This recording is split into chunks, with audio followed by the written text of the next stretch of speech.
I never planned to fall for her, but the way she looked at me that night, like time had rewound 20 years, changed everything.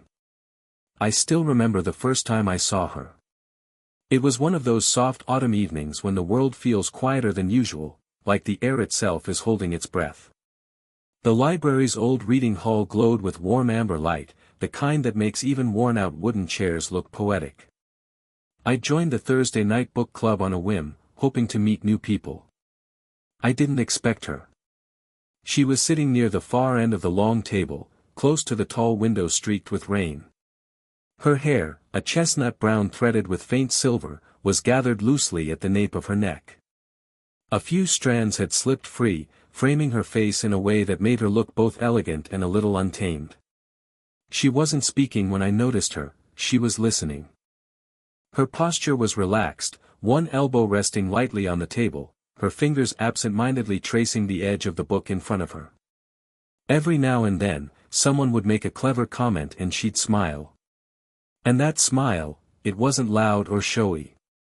It was soft, real, like the kind that sneaks up on you when you're genuinely enjoying yourself. For a moment, I forgot to follow the conversation. I just watched the way her smile seemed to warm the space around her. When the meeting ended, people gathered their things, drifting toward the door in small clusters. I lingered by the shelves, pretending to browse, just to catch one last glimpse of her. She stood, smoothing down the sleeves of her cream-colored sweater.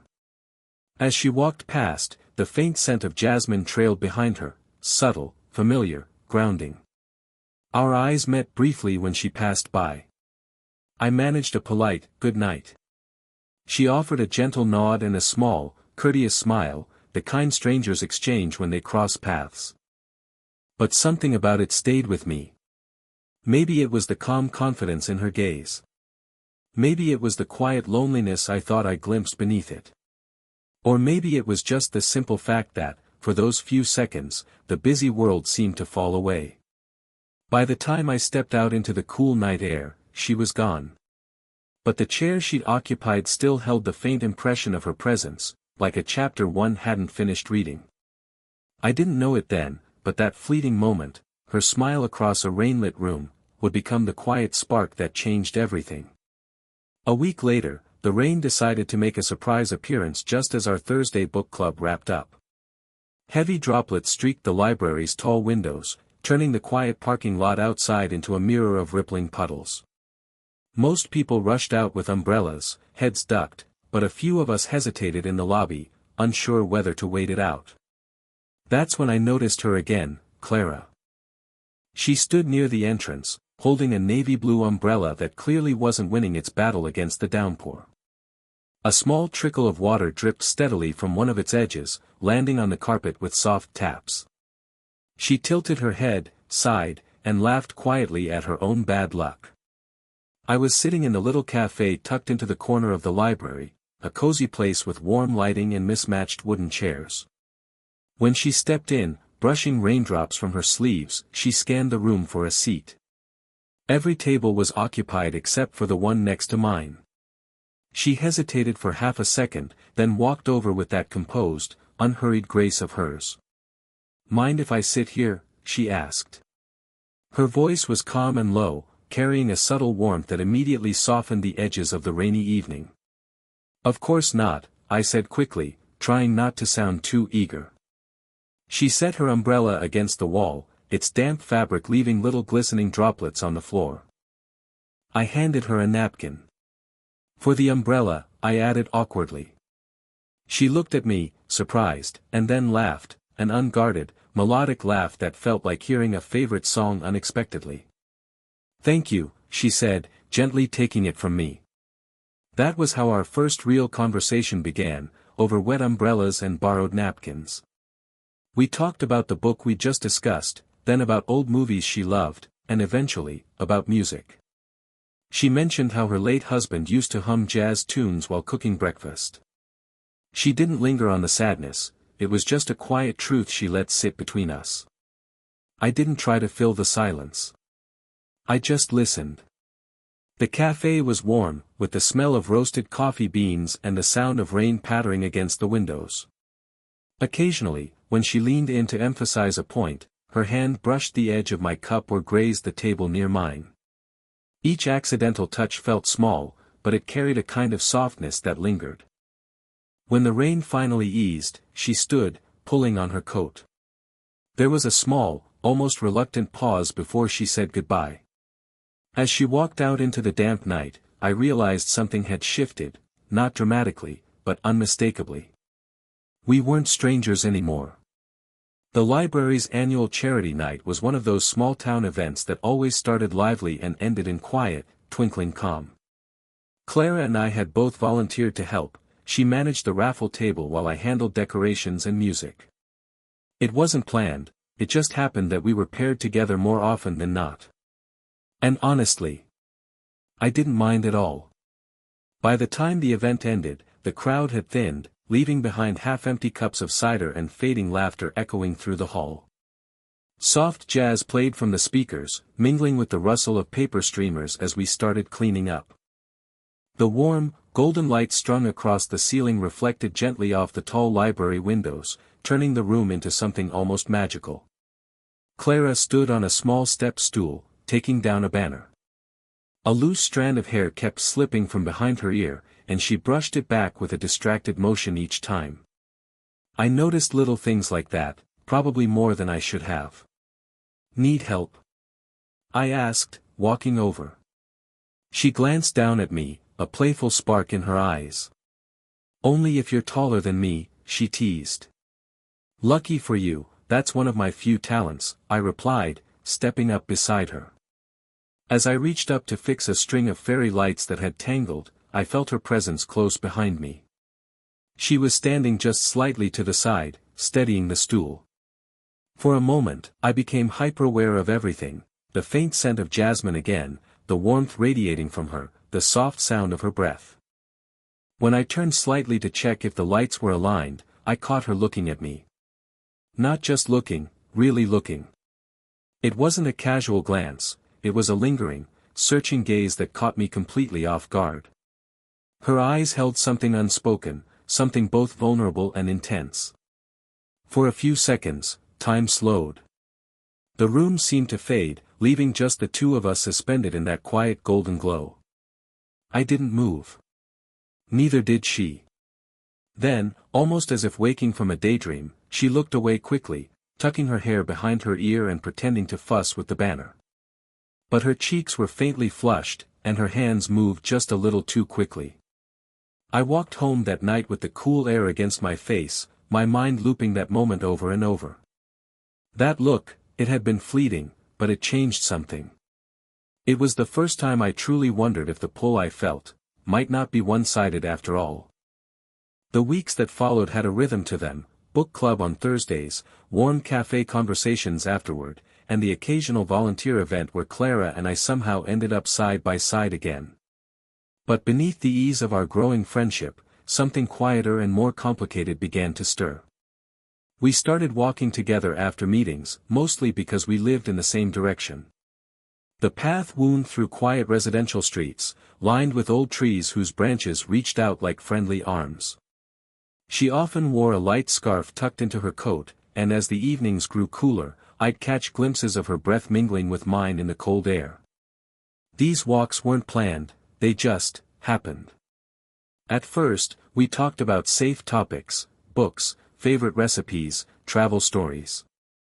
But as trust deepened, so did the conversations. She began to share pieces of herself slowly, as if unwrapping fragile keepsakes. One night, as leaves skittered across the sidewalk, she spoke about her late husband more openly than before. She described how he loved waking up early to make breakfast, how he hummed old jazz songs while flipping pancakes. There was a fondness in her voice, but also an ache, a quiet ache that she didn't try to hide. I didn't offer empty comforts. I just listened, really listened. And somewhere between her pauses and half-smiles, she started looking at me differently, not like I was a distraction, but like I was someone who could hold space for the truths she rarely shared. As we neared her street that night, a small thing happened, so small that most people would have missed it. Our hands brushed as we walked. Just a light, accidental graze of fingertips. But the sensation was sharp, electric. Neither of us pulled away immediately. For a heartbeat, we walked like that, our hands just barely touching, until she gently tucked hers into her coat pocket.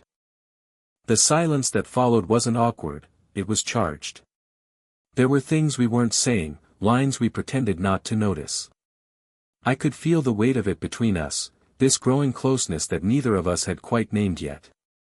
Later that night, lying in bed, I replayed that simple brush of her hand. It shouldn't have meant so much, but it did.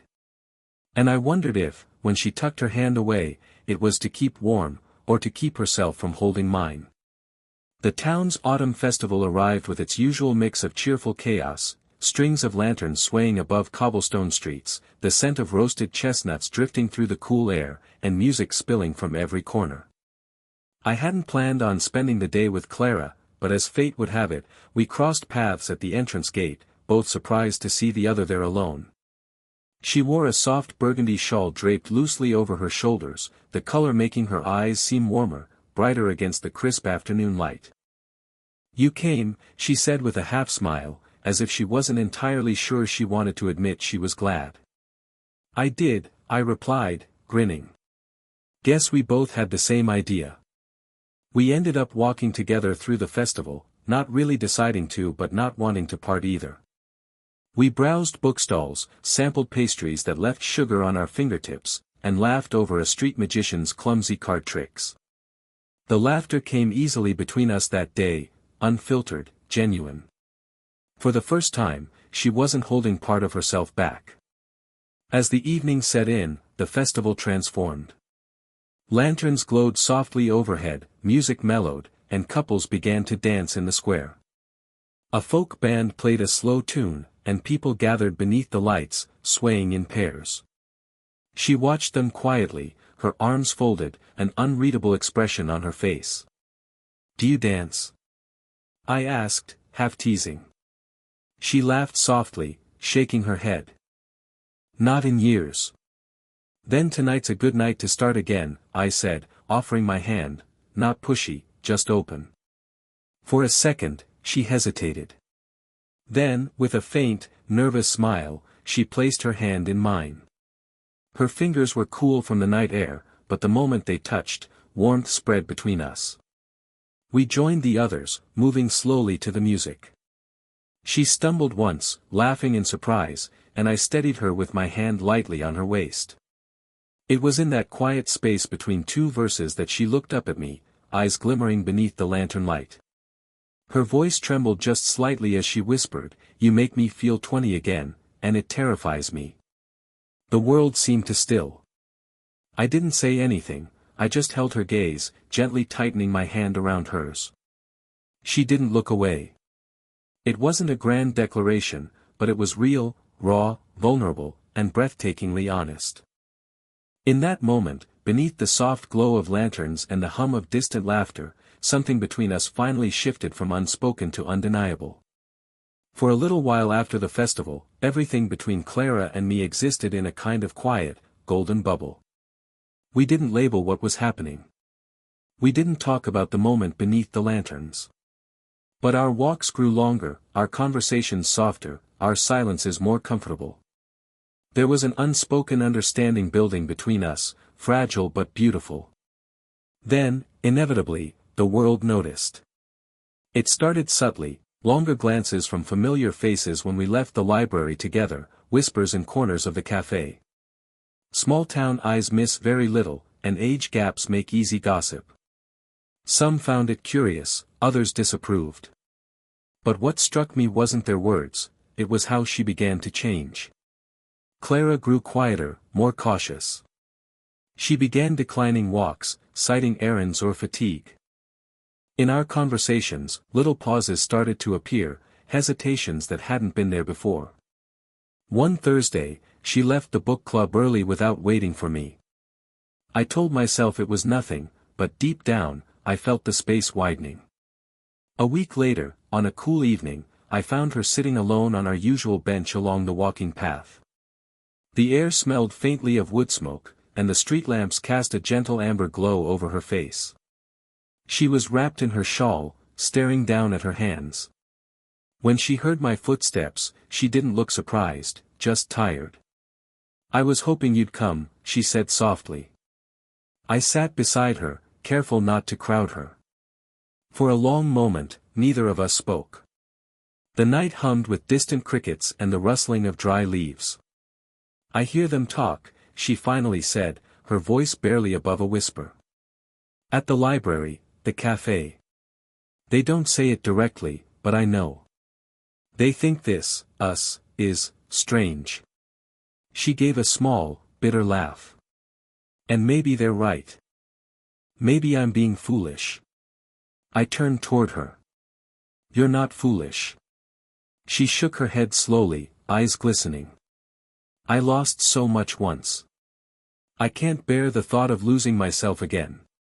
Or being judged for feeling alive." I didn't interrupt her fear. I just listened, truly listened, like always. When her words faltered, I reached out gently, letting my hand rest near hers on the bench. She hesitated only a moment before intertwining her fingers with mine. It wasn't a dramatic gesture, just quiet and steady. But in that simple act, she made a choice, not for the world, but for herself. We sat like that for a long time, our joined hands warm against the cool night air, knowing that love, real love, sometimes has to stand quietly against the noise around it.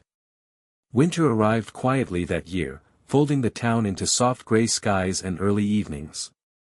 By then, months had passed since that night on the bench, months filled with small, deliberate steps forward.